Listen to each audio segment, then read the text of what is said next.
औज़ुबिल्लाहिमिनश्शैतानिर्रजीम बिस्मिल्लाहिर्रहमानिर्रहीम। Lawyers TV Lord's के platform पर आज हम जो बात डिस्कस करने जा रहे हैं वो इस वक्त पाकिस्तान का हॉट इशू है और तमाम जो नाजरीन हैं मेरे लायर्स टीवी लॉर्ड्स के वो जानना चाहते हैं कि इसका आखिर लीगल जो है वो क्या इस वक्त स्टेटस है। जो सदर पाकिस्तान ने 2 सूबों में इलेक्शन की तारीख दी है उसका लीगल स्टेटस क्या है, सिनेरियो क्या है और आइन और कानून और इलेक्शन एक्ट 2017 इस पे क्या कहता है, कौन से आर्टिकल इस पे अप्लाई होते हैं और किसके तहत सदर को ये इख्तियार हासिल था कि उसने डेट दी, क्या उसको इख्तियार हासिल था या नहीं था। तो क्या 90 डेज में इलेक्शन करवाना गवर्नमेंट की उसकी जिम्मेदारी है इलेक्शन कमीशन की या नहीं। 90 डेज से एक दिन भी क्या ऊपर होना पॉसिबल है या नहीं है, ये तमाम चीजें। और इसके साथ साथ जो अभी इलेक्शन कमीशन की एक प्रेस रिलीज जारी हुई जिसमें उन्होंने कहा कि हमें मजीद कानूनी रहनुमाई की जरूरत है कानूनी माहिरीन से और अटॉर्नी जनरल ऑफ पाकिस्तान से। आज हमने ये फैसला किया है कि उनसे मजीद कल मुशावरत की जाएगी। मतलब ये कि अगर तो सदर पाकिस्तान ने साफ साफ कानून की वायलेशन की होती, आइन की वायलेशन की होती, अपने इख्तियारात से तजावुज किया होता, या जिस तरह मौसूफ फरमा रहे थे कि आइनी अपनी औकात से ज्यादा बढ़कर सदर पाकिस्तान ने को फैसला किया है, तो आइनी औकात क्या है सदर पाकिस्तान की ये भी डिस्कस करेंगे। और ये भी देखेंगे कि इलेक्शन कमीशन की क्या ये औकात है कि वो 90 डेज से ज्यादा इलेक्शन को डिले कर सकता है या कोई भी इदारा इसको डिले कर सकता है या नहीं कर सकता। ये इस तमाम चीजों को कानून की नजर में हम देखेंगे कि कानून इसके बारे में क्या कहता है। तो आज की जो सबसे पहले प्रेस रिलीज जारी हुई इलेक्शन कमीशन की उसको हम पढ़ लेते हैं। इलेक्शन कमीशन के जो तासरात हैं और जो उनका माइंड है वो भी हमें पता चल जाएगा कि आखिर ये क्या चाहते हैं। आज इलेक्शन कमीशन का अहम इजलास Sikandar Sultan Raja chief election commissioner की सदारत में हुआ जिसमें मौजूद मेंबरान इलेक्शन कमीशन भी शरीक हुए। सिकंदर सुल्तान राजा इलेक्शन कमिश्नर हैं, चीफ इलेक्शन कमिश्नर हैं, जिसके बारे में इमरान खान ने अपने एक इंटरव्यू में कहा कि मैं इस शख्स को नहीं जानता था, मुझे जनरल बाजवा ने कहा ये बंदा ठीक है, न्यूट्रल है, अच्छा है, इसको लगा दें, मैंने अपॉइंट कर दिया। ये वो सिकंदर सुल्तान राजा साहब हैं। आगे क्या है जी, मीटिंग में इलेक्शन कमीशन ने फैसला किया कि इलेक्शन कमीशन आइन और कानून के मुताबिक बगैर किसी दबाव के फैसला करता रहा है, करता रहेगा। क्या बात है जी, क्या बात है। इलेक्शन कमीशन हर वक्त आइन और कानून के तहत 90 दिन में इलेक्शन करवाने के लिए तैयार रहता है।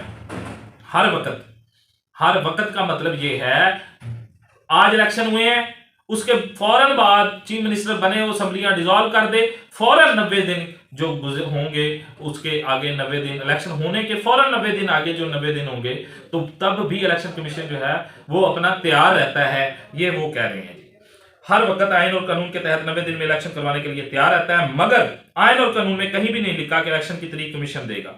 कमीशन इलेक्शन की तारीख वाकई नहीं देगा। जब सदर ने दे दिया तो भाई आपको क्या एतराज है।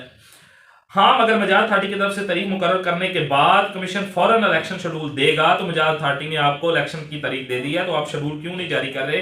इलेक्शन करवाने का पाबंद है। सदर पाकिस्तान साहब की तरफ से तारीख मुकर्रर करने के बाद आज कमीशन की मीटिंग में इस पर तफसीलन गौर किया गया। अटॉर्नी जनरल पाकिस्तान दीगर कानूनी माहिरीन से मजीद रहनुमाई लेने का फैसला किया गया है। इस सिलसिला में अटॉर्नी जनरल पाकिस्तान को कल मुर्खा 22 फरवरी 2023 के लिए दावत दी गई है। मुशावरत के लिए 2 आईनी कानूनी माहिरीन का इंतखाब किया जा रहा है, वो जी मुशावरत के लिए। अच्छा, यहां पे मैं आपके लिए एक नॉलेज के इजाफे के लिए एक और बात करता चलूं। इलेक्शन कमीशन और इलेक्शन कमीशन के मेंबरान जो होते हैं इनमें मोस्टली मेरे ख्याल में तमाम जो होते हैं वो लॉ नोइंग पर्सन होते हैं। उन्होंने कानून पढ़ा होता है, कानून की खिदमात लीगली तौर पे कहीं ना कहीं उन्होंने ऑफिशियली तौर पे सरंजाम दी होती हैं। वो कानून से नावाकिफ लोग नहीं होते, वो कानून को जानते होते हैं। अगर उनको वाज़ेह तौर पे सदर पाकिस्तान की कोई वायलेशन नजर आती तो आज वो जरूर इनकार कर देते। जो मुशावरत के लिए जाने से इनकार कर सकता है वो आज भी इनकार कर सकता है। अच्छा जी, मैं सबसे पहले आर्टिकल है जी 48 president to act on advice et cetera, ये कॉन्स्टिट्यूशन ऑफ पाकिस्तान का आर्टिकल 48 है। जल्दी जल्दी इसको पढ़ते हैं। In the exercise of his function the president shall act on and in accordance with the advice to cabinet और प्राइम मिनिस्टर। अच्छा जी, प्रेसिडेंट जो है वो अपने फंक्शन इस्तेमाल करेगा। President shall act and in accordance with the advice of the cabinet or the prime minister, cabinet और प्राइम मिनिस्टर ऑफ पाकिस्तान की, जब उसने नेशनल असेंबली डिसॉल्व करनी है, वहां की ये बात हो रही। Provided that within the 15 day the president may require the cabinet or the case may be prime minister to reconsider such advice either generally or otherwise and the president shall within 10 days act in accordance with advice the tender after the, अच्छा वो उसका आगे, notwithstanding anything contained in clause 1 the president shall act in his discretion in respect of any matter in respect of which he is empowered by the constitution to do so.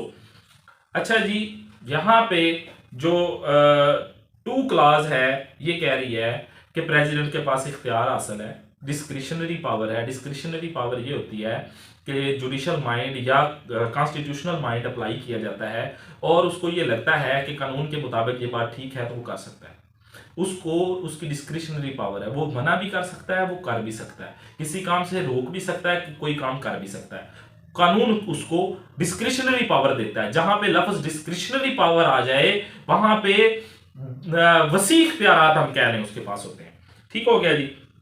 And validity of anything done by the president in his discretion shall not be called in question on any ground whatsoever. और जो वो कहेगा करेगा उस पे किसी भी ground पर कोई क्वेश्चन नहीं उठाया जा सकता। आगे पढ़ते हैं। The question whether any, question चाहे जो भी हो, एंड इफ सो व्हाट, जो भी हो, advice was tendered to the president by the cabinet, the prime minister or minister of state shall not be inquired into in or by any court, tribunal or other authority। यहां पे 48 ये कह रहा है कि पूरा प्रेसिडेंट के पास discretionary power है, जो वो करे वो कहीं पे चैलेंज नहीं हो सकती। कोई मिनिस्टर, कोई औकात की जो बात हो रही थी, किसी के पास ये औकात नहीं है कि किसी मिनिस्टर के पास, किसी स्टेट मिनिस्टर के पास, किसी प्राइम मिनिस्टर के पास कि कॉन्स्टिट्यूशनल उसके राइट्स नहीं है कि वो उसकी जो है उसके की हुई बात को, किए हुए अमल को, किए हुए किसी ऑर्डर को वो उस पर क्वेश्चनिंग कर सके, ना उसको चैलेंज कर सकते हैं। तो ये थोड़ा सा मैंने आपके साथ डिस्कस कर लिया 48। इसके बाद हम डिस्कस करेंगे जो है ये है जी 57।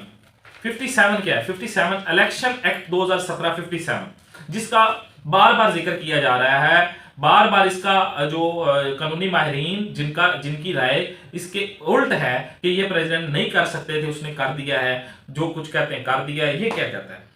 The president shall announce the date और डेट्स। प्रेसिडेंट डेट और डेट्स अनाउंस कर सकता है। डेट अगर अकेली वो कर सकता होता, प्राइम मिनिस्टर की एडवाइस पर नेशनल असेंबली की डिसॉल्व कर सकता होता, तो यहां पे लफ्ज डेट होता।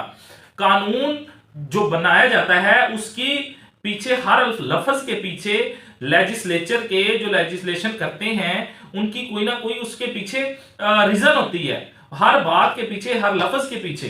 तो ये जो इंटरप्रिटेशन है इसकी या तो सुप्रीम कोर्ट कर सकती है, तो या तो हम फिर तुक्के लगा सकते हैं। डेट और डेट्स का मतलब मुझे तो यही समझ आता है कि वो नेशनल असेंबली की भी कर सकता है और प्रोविजनल असेंबली, सूबाई असेंबली की भी कर सकता है। तो ये डेट और डेट्स में जो है ये यहां पे बहस सुप्रीम कोर्ट में हो सकती है और इसकी इंटरप्रिटेशन किसी भी, जब भी कहीं तजाद आ जाए या इबहाम आ जाए कानून में, कॉन्स्टिट्यूशन में, किसी एक्ट में, तो उसकी जो सुप्रीम कोर्ट का या जो अदलिया है उसका काम है इंटरप्रिटेशन करना, क्या ये ठीक है या गलत है, ये क्या है, इसकी इंटरप्रिटेशन करना सुप्रीम कोर्ट का काम है, मेरा काम नहीं है। मैं अपनी ओपिनियन दे सकता हूं। अच्छा जी, इसके बाद क्या कहता है जी, with 7 days of the announcement under section subsection 1 the commission shall be notification, वही ऑफिशियल गजट में उसका जो है वो अनाउंस करेगा और उसकी पब्लिकेशन करेगा अपनी वेबसाइट पे। और कॉन्स्टिट्यूशन में जो है रिप्रेजेंटेटिव को जो है वो कॉन्स्टिट्यूशन असेंबलीज को नोटिफाइड करेगा, वोटर्स को। And election programme which shall be stipulate, वो जो आगे डेट आएगी कि इतने दिन में स्क्रूटनी होगी, कागज जमा कराने की ये डेट है, उसकी स्क्रूटनी की ये डेट है, उसकी जो नाहल होते हैं उनकी ये डेट है, उन पे अपीलों की ये डेट है, उसके बाद इलेक्शन होते हैं। तो आप क्या कहते हैं कि 90 दिन जो 89वां दिन हो उस दिन आप इलेक्शन अनाउंस कर दें और अगले दिन इलेक्शन आप करवा लेंगे। इसका एक प्रॉपर प्रोसीजर है, उस पर भी दिन लगते हैं, इसीलिए कानून ने उसको 90 दिन दिए हैं। आप 90 दिन जाया, बाकी दिन कौन से रह गए हैं? जब इसकी कानून की इंटरप्रिटेशन सुप्रीम कोर्ट में होगी तो देखा ये जाएगा कि अब दिन कितने बाकी रह गए हैं। जिस दिन ये फाइनल आर्गुमेंट्स होंगे इस बात पे कि सदर का ये फैसला ठीक है या गलत है, उस दिन ये देखा जाएगा कि क्या ये दिन अब इतने बाकी रह गए हैं कि ये इलेक्शन करवाया जा सकता है 90 दिन के अंदर अंदर। और जो फिर जिम्मेदार होगा उस पे आर्टिकल 6 नहीं लगेगा। आप आर्टिकल 6 की बातें करते हैं, तो जहां शेल का लफ्ज इस्तेमाल हो गया है, 90 दिन के अंदर आपने इलेक्शन करवाने हैं, तो आप किस तरह उसको रोक सकते हैं? 90 दिन के अंदर इलेक्शन होने ही होने हैं। जब दो इदारे एक दूसरे की कोर्ट में बॉल डाल रहे थे, तो सदर ने अपना कॉन्स्टिट्यूशनली राइट इस्तेमाल करते हुए, डिस्क्रिशनरी राइट इस्तेमाल करते हुए यह फैसला कर दिया 57 के तहत कि वो इलेक्शन अनाउंस डेट और डेट्स कर सकते हैं। आगे क्या है?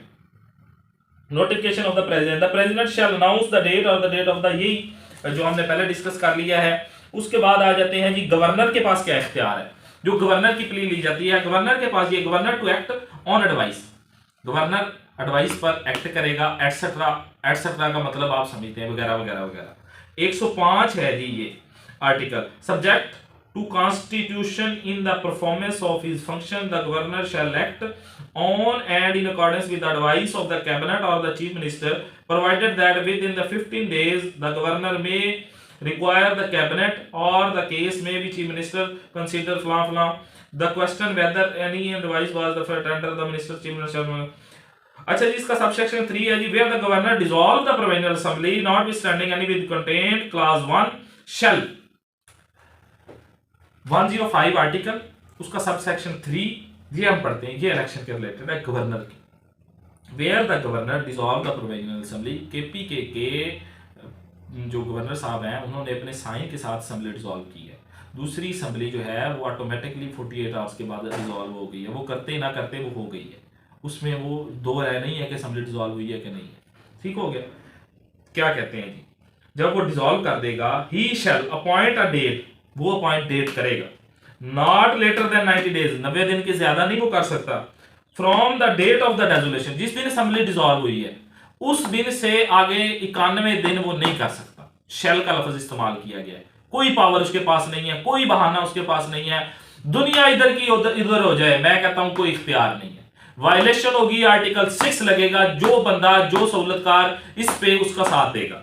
आगे क्या होता है जी, appoint date not later than फला appoint caretaker cabinet the provision clause 2 article 48 shall affect in relation to the governor फला जनरल सीधो।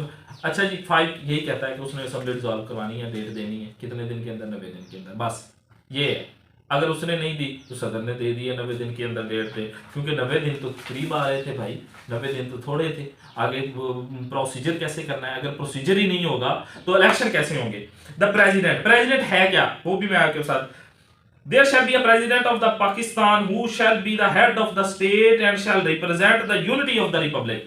पूरे पाकिस्तान का वो हेड है, स्टेट का वो हेड है, वो पूरे पाकिस्तान की पब्लिक को, उसकी यूनिटी को रिप्रेजेंट करता है। वो अकेला प्रोविजनल असेंबली का नहीं है, वो पूरे पाकिस्तान का है, वो पूरी जितने सूबे हैं उसकी यूनिटी को, उसकी पब्लिक को रिप्रेजेंट करता है। उसके पास ये डिस्क्रिशनरी पावर है जिसको वो इस्तेमाल करता है और 57 के तहत इलेक्शन की डेट दे देता है। तो ये आज का हमारा जो लीगल इशू था ये हमने डिस्कस कर लिया है। ये तमाम सेक्शन मैंने आपके साथ रीड आउट किए हैं। इनको पढ़ने के बाद मुझे ये लगता है, और इलेक्शन कमीशन की प्रेस रिलीज के बाद मुझे ये लगता है कि ज्वाइन ने जो सदर पाकिस्तान ने अपना इख्तियार इस्तेमाल किया वो बिल्कुल दुरुस्त है, वो कहीं पे चैलेंज नहीं हो सकता। हाँ, उसकी इंटरप्रिटेशन हो सकती है, कोर्ट में हो सकती है और सुप्रीम कोर्ट में हो सकती है। अगर सुप्रीम कोर्ट उसकी इंटरप्रिटेशन करेगी तो वो भी 90 डेज के अंदर अंदर करेगी और उस पर कोई स्टेटस को जारी नहीं करेगी जब तक ये 90 डेज के अंदर अंदर, या फिर वो बाउंड करेगी गवर्नर को कि या इलेक्शन कमीशन, दोनों को, दो इदारों को बाउंड करेगी सुप्रीम कोर्ट कि आप किस तरह भाग सकते हैं, सिक्योरिटी वाले किस तरह भाग सकते हैं, और ये 90 दिन के अंदर आपने इलेक्शन करवाना है तो ये इलेक्शन 90 दिन के अंदर होगा। तो ये था आज का हमारा लीगल नॉलेज जो आप तमाम दोस्तों के साथ डिस्कस किया।